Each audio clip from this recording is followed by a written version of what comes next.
রাজধানীর হাজারীবাগ ট্যানারি মোড় সংলগ্ন একটি আলম ক্যাটারিং সার্ভিসে, যেখানে দীর্ঘদিন ধরে অবৈধ গ্যাস ব্যবহার করে কিন্তু এখানে 20 থেকে 25টি চুলায় কিন্তু এখানে রান্না করা হতো। এবং এখান থেকেই কিন্তু রান্না, আসলে আমরা সুপরিচিত আমাদের সবার যে সুলতান ডাইন, সেই সুলতান ডাইনের রান্না কিন্তু আসলে এখান থেকেই হতো। আজকে কিন্তু তিতাসের যারা কর্তৃপক্ষ রয়েছেন, এই বিষয়টি তাদের নজরে আসার পর থেকেই কিন্তু তারা এখানে অভিযানের অংশ হিসেবে আজকে এসেছেন। এবং আপনাদের যদি একটু দেখানোর চেষ্টা করি, এই যে তিতাস কর্তৃপক্ষ ঠিক এইখান থেকেই কিন্তু গোপনে আসলে যে অবৈধ গ্যাসের লাইন কিন্তু নেওয়া হয়েছিল, এখান থেকেই লাইন দিয়ে কিন্তু আসলে ক্যাটারিং সার্ভিসে চালু করা হচ্ছে।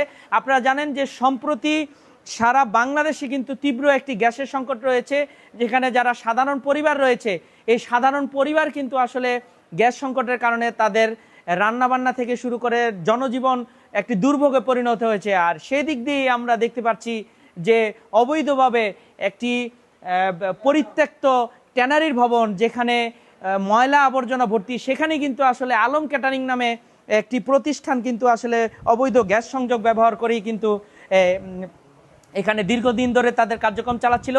আমরা যদি দর্শক আপনাদের একটু দেখানোর চেষ্টা করি, এই যে আমরা যে ক্যাটারিংয়ের ভিতরে যে রান্নাঘর, এই রান্নাঘরের ঠিক এখানে কিন্তু 20টি চুলা রয়েছিল, যে 20টি চুলাই কিন্তু প্রতিদিন এখানে রান্না হতো।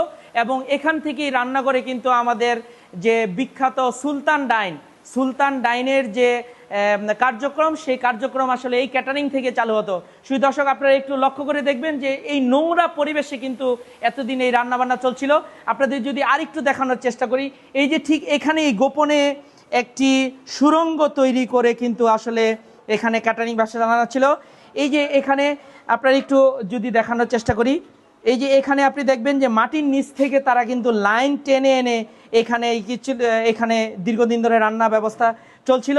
এবং এই রান্নার যাতে কেউ না বুঝতে পারে, সেই জন্যই কিন্তু আসলে পিছনে একটু যদি আপনাদের দেখানোর চেষ্টা করি, এই যেখানে কিছু সিলিন্ডারের বোতল রাখা হয়েছে, এগুলো যাতে মানুষকে দেখিয়ে প্রতারণা করছিল এই ক্যাটারিং সার্ভিসটি। এখানে আলম ক্যাটারিং এর একটা ফ্যাক্টরিতে ঢুকে দেখলাম 19টা বার্নার ইউজ হচ্ছে 45 সিএফটির, যেখানে 850 সিএফটির মতো গ্যাস ইউজ হয় প্রতিদিনই, যার মান্থলি বাজার মূল্য 2 লাখ, প্রায় 2 লাখ।